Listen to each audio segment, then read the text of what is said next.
Couple days away from Nebraska's road trip to Indiana. First time as an underdog all season. We're joined by HuskerOnline Sean Callahan. Sean, if we go back to August, and I told you to fast forward to October 19th, and Nebraska was a 6-point underdog to Indiana, what would you have said at that point?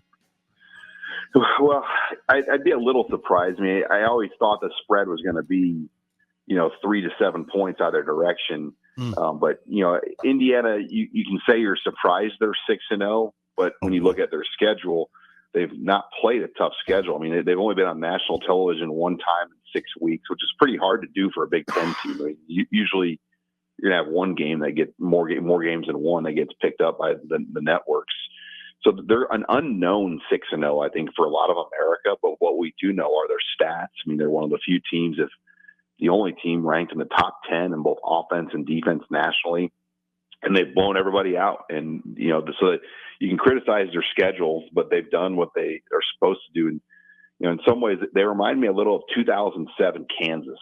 Okay. That team, a lot of people didn't respect, and then they just kept winning every week. And to go look at their non-conference schedule from 2007 Kansas that year, and they just kept winning. And by the end of the year, they were 11-0 going to the Missouri game and lost that game, and then ended up winning the Orange Bowl. But this is a team I think that could really keep going and find themselves to maybe 9 or 10 wins.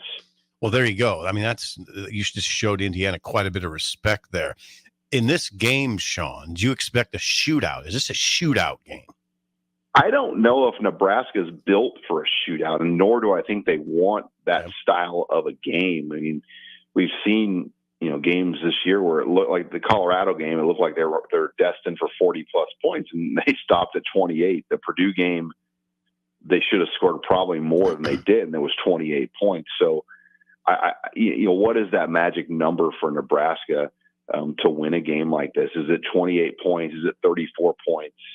I just don't see a shootout where it's two teams in the 30s. I just don't know if Nebraska's style they play will dictate that or allow that. So we'll see. But I see something more 31-27-ish type of score if I had to analyze how it's going to go either way.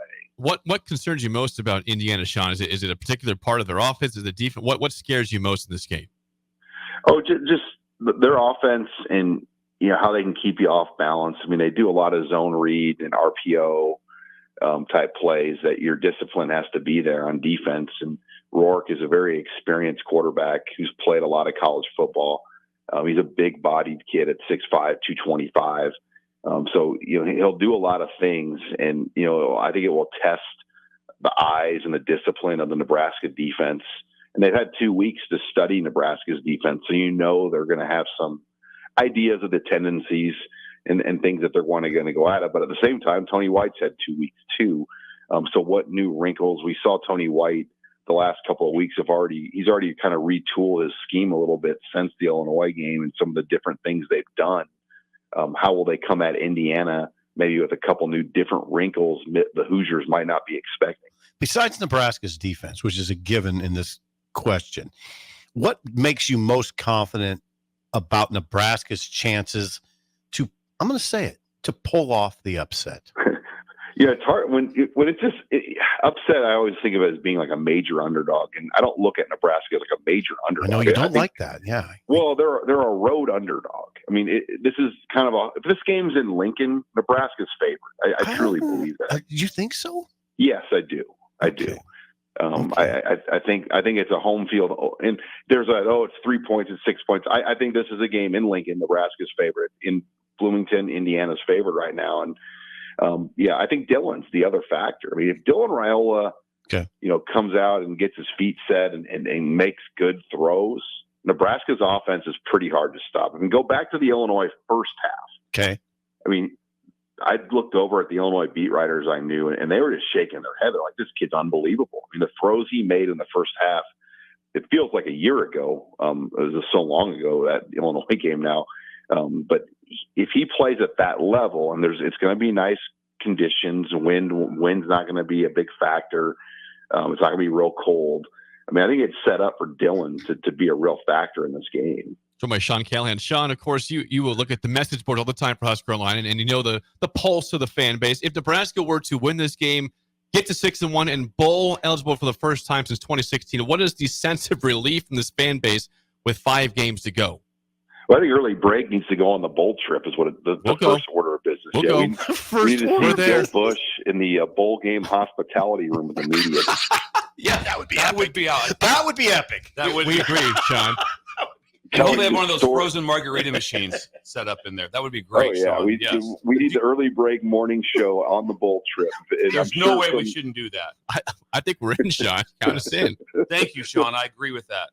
And all your sponsors, I mean, they're all coming. All the sponsors, everybody. Bring them. But I think just getting over that hurdle would be huge. And then you're just kind of playing with house money down the back stretch. Like, hey, let's see if we can get to 7. Let's see if we can get to 8. I mean, and you can't chuckle about it because it hasn't happened in a long time at this point. And you can't run before you walk. You can't walk before you crawl. And Nebraska's taken the steps to get to this point, and they've got an opportunity here Saturday. Do you think they've cleaned up their special teams, they being Nebraska? Yeah, the snapper thing, I think, still is an issue, but, our question, I guess, is how I should phrase it. But, that game against, Rutgers, Rutgers was bringing 10 people and Nebraska was blocking with 8. I'm no genius, but when you block 10 with 8 and Division I athletes are running untouched at the punter at, high speeds, that's part of the issue. I think they've got to recognize some of those things too. And that's what led to the fake punt call when Rutgers was bringing 10 on Nebraska's 8 blockers, which led to those 2 block punts and then led to the fake punt call. So I think some of it is recognizing those things. I do believe people will continue to go after Nebraska's punts because you can't score really on their defense, and you got to find ways. That stat, guys, that Nebraska has not allowed a rushing touchdown. They're the only team in college football that's done that. Mm-hmm. That's no fluke, and we saw that against Illinois with the way they stood up there on the goal line. So teams are going to have to find ways, and they're going to keep going after punts because that is a vulnerability, and Nebraska's got to prove in this game especially that that's not an issue. Sean, are you buying the company line that Nebraska's running game is not where it needs to be, mostly because they just haven't hit the home run enough? They haven't gotten the explosive play from the running back. Yeah, it's a baseball offense that hits a lot of singles. They're getting a lot of 4 to 5, 6 yard runs. Yeah, there are not very many doubles and triples, and there aren't any home runs. Yeah, and they've got to find. I'm not asking for 40, 50 yard runs because that's there's no Roy Halou back there. But I think if they can find more of those 15 to 20 yard runs, that would do wonders for the rest of the offense. I just think if you're doing that, you're leaning more on, probably leaning a little bit more on Ramir and Dowdell. Dowdell's the most explosive back they have. Ramir's the fastest. If that's what you're looking for, I'm playing those guys more. Yeah, and Mazuka too. On the interior, when he was in the first couple games, the runs really popped with him in there on the offensive line. Yep. Sean, always good stuff. Thanks for the time. We will chat with you again next week. Thank you very much, guys. We got that bowl trip planned. I'm looking forward to it. Yeah, we'll be there. Bill Stan. Thank you, Sean Callahan. That would be outstanding.